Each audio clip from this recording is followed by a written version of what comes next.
Hi everyone, I am Shukai. Today I'm going to introduce to you my project, Performance Visualization for Bioinformatics Pipelines.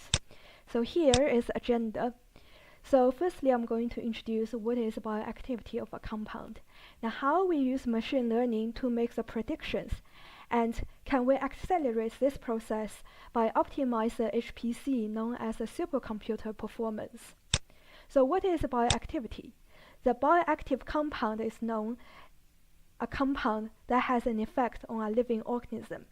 So here is a very classic lock and key models. So the receptors are marked as R, which if it is triggered, it will send signals to the human body.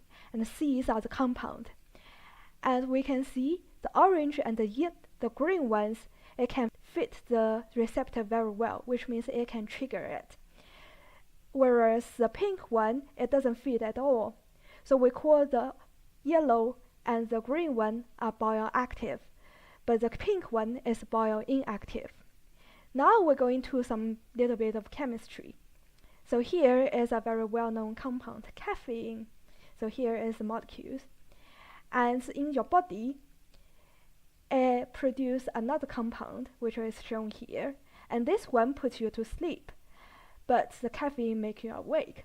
So what is in the human process is because it has a similar structure as highlighted in green here.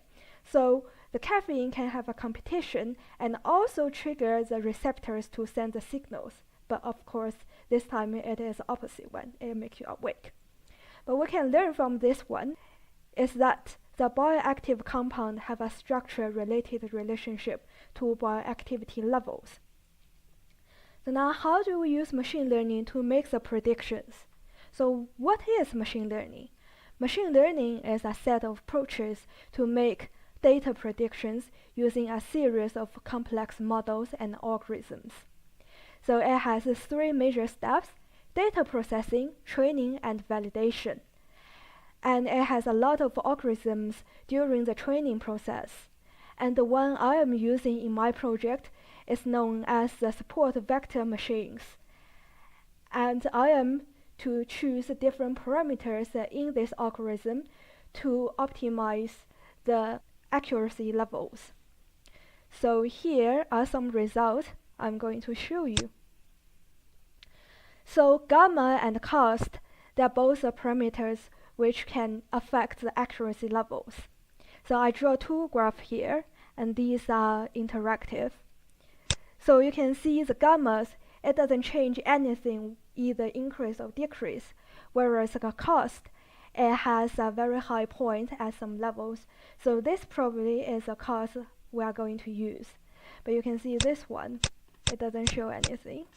And this one, it overlaps exactly the same with whichever gamma you choose.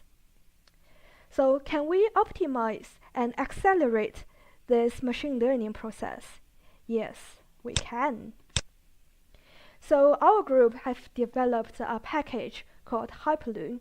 So it is a scheduler which will put all of the parallel work tasks on the workers and let them to work at the same time, which means the computational time will be reduced greatly.